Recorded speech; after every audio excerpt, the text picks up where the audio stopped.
Palpung Ling monastery and all of its various aspects are started almost 30 years back because the original Palpung Thupten Chungkurling monastery, which was started at the 18th century, actually it's in 18th century by 8th Thai Situ. Since this monastery, Palpung Thupten Chungkurling, became a very important seat, not only for Karma Kaju, but also for entire Marpa Kaju, as well as Shangpa Kaju. And it is not only Kaju, but all of the 8 major lineage of Vajrayana Buddhism.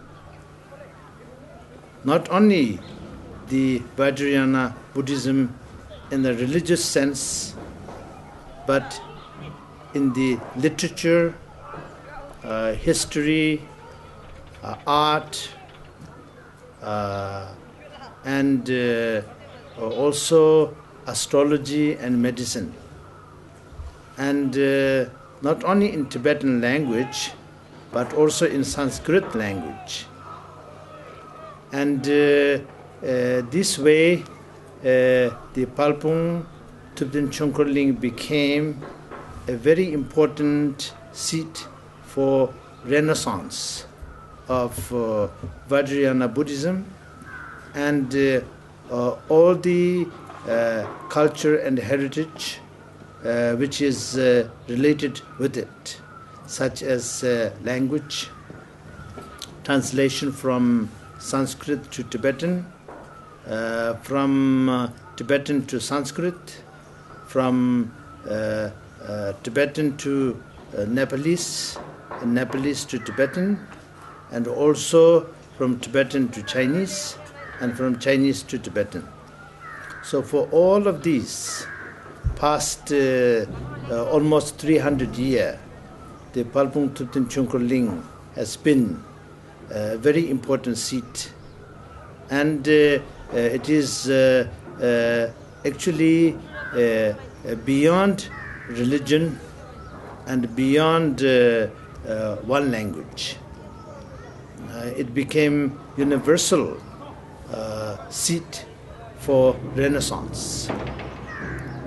Now, since this seat, the Palpung Thupten Chungkurling, has been disabled and almost totally destroyed, then the need for constructing a seat which represents the same thing became inevitable responsibility of me, because when I was 18 months old, I'm enthroned as the 12th Thai Situpa.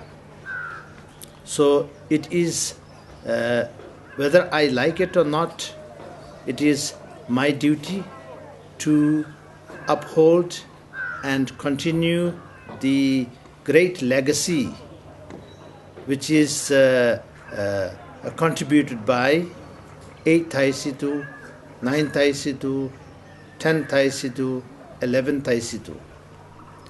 And not only that, before 8 Thai Situ, the seat of Thai Situpas are Chamgon, and that is from 1st Thai Situ to 8 Thai Situ.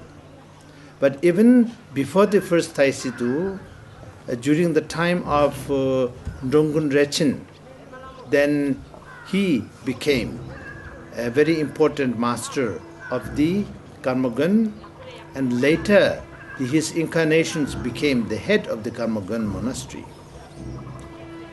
And before Ndongun Rechin, then a great Tibetan master such as Marpa Chuchi Lodu, who went to India 3 times and who spent more than 21 years in India learning very sacred teachings, transmissions from great Indian Mahasiddhas such as Naropa and Maitripa, etc. And including Hey Vajra Tantra, he brought 13 main tantras and all of its practices, empowerments, and all the various aspects of those tantras, such as empowerment and meditation instruction, mandala, the sadhana, all of that he brought from India to Tibet. And this became the Marpa Kaju lineage. And now,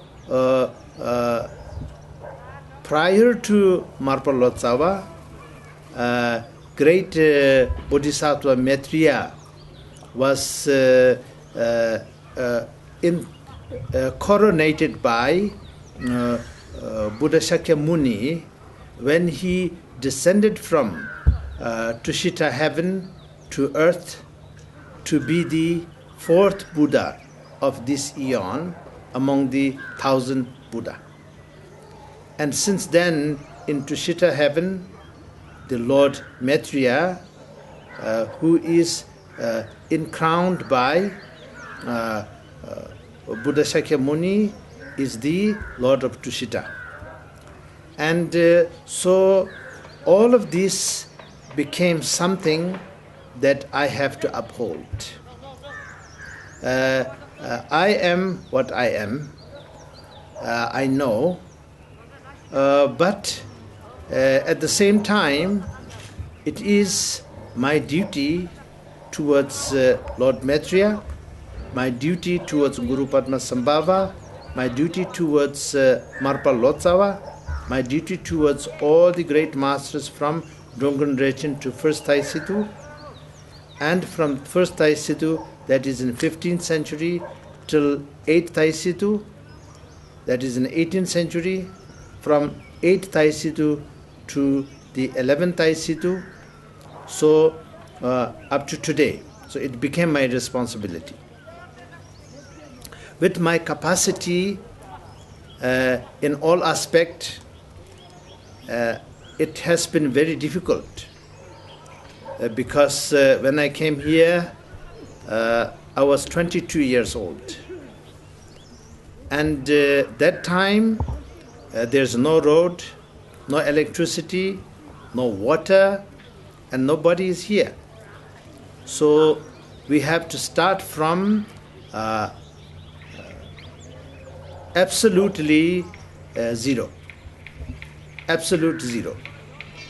And from there up to today, it is about 30 years, and actual construction work is actually about 29 years.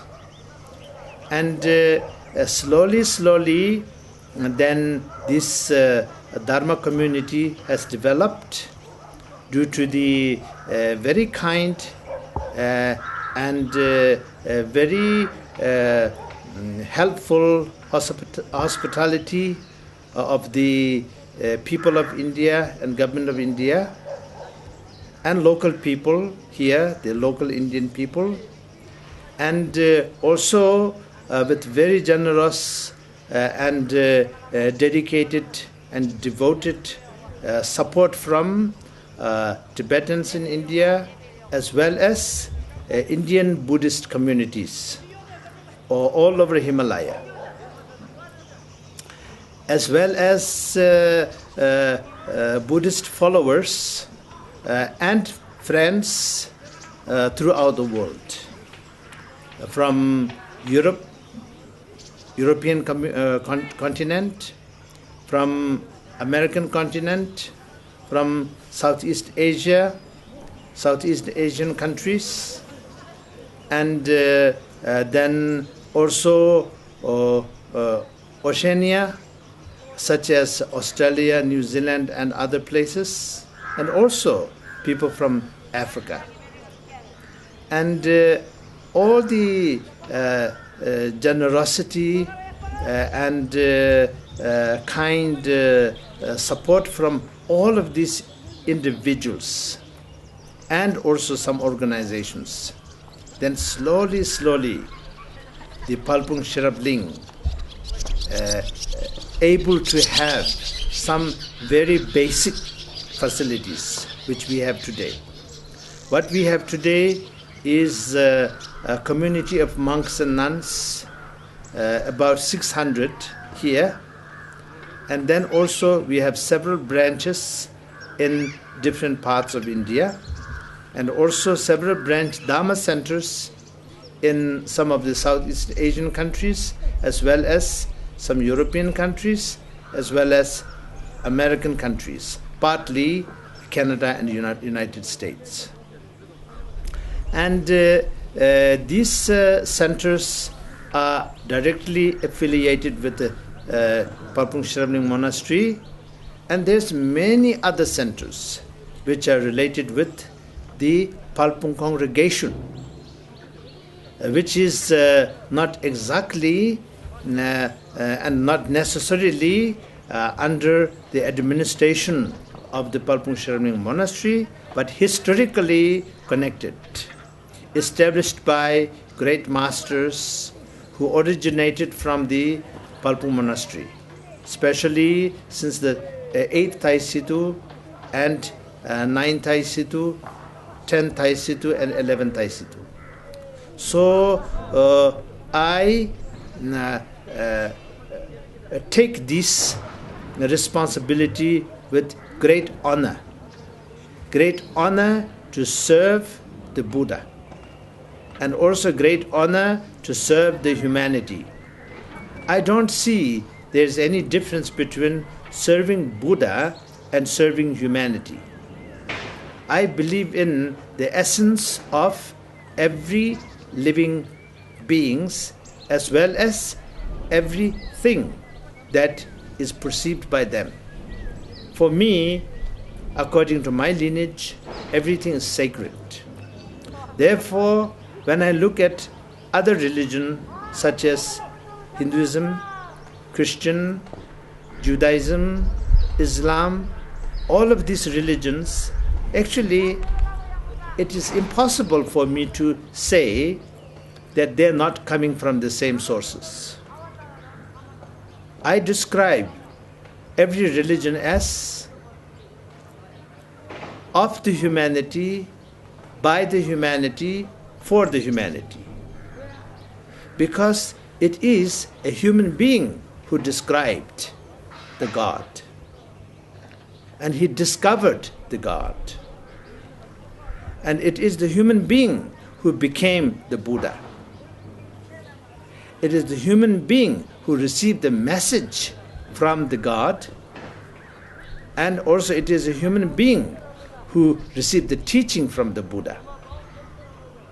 And therefore, always it involves human being as a recipient who received it, and then who heard it and then spread it for the benefit of all the living creatures by the human being. So it is for the betterment of every single human being, as well as every single living creatures. It is for the benefit of all of them. The benefit is very simple. The true benefit for all living being is to be free, to be happy, to be free from suffering. You and I can never find one single living creature in the entire existence who don't like to be happy and who like to suffer. You can never find. Therefore, it is the ultimate happiness and ultimate freedom which have no limitation. That is what we as a Buddhist call Buddhahood. And I think that can be described as also salvation.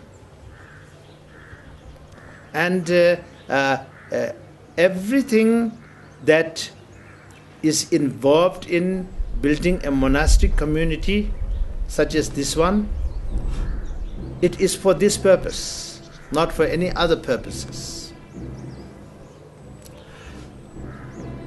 I also have great interest in building hospitals and schools, and also providing people ideas so that they can have a better, innovative, a creative commerce, so that people will make money as well as they will not destroy the environment. And it will benefit everyone. So I have interest in all of these. But my interest is one thing, and my duty is another thing. My duty is to build monastery, to preserve the sacred lineage, and that is my duty. And of course, when my duty is fulfilled, then I definitely wanted to also put effort in the other direction, which is to assist humanity in a relative, temporary sort of manner. For example, if you build a hospital, you can make people have less pain when they're sick. And you can help them to live another 10 years longer or 20 years longer. When you build a hospital, that is what it is. And when you build a school, then you can provide people education. So the person will be able to hold his or her head high and take care of themselves, rather than become a dependent person. The person become independent, self-sufficient. Person can function by herself or himself. And that is what education provides. You make a good human being, able human being. And when it comes to economy, it is also the same thing. Because entire humanity is in need of something all the time. But as a responsible entrepreneur, one should really think very clearly that what they want is really what they need. And is it really good for them? Is it really good for them, or it is harmful for them?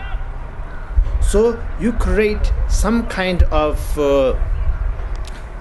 service for demand, which will be helpful and beneficial for the humanity, not harmful to the humanity, and which will not exploit the environment and resources, so that the entire humanity can benefit from it, not just one group of humanity, the one who uses it and one who provides it, and others who are going to be there in the future when we are gone.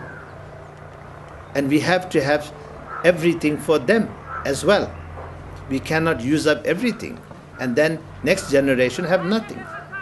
That is irresponsible.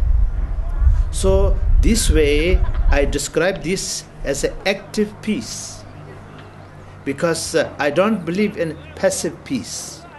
Do nothing and everything will be okay. I don't believe in that, because if you do nothing, then others will do everything. So everything will happen and you do nothing, that's all.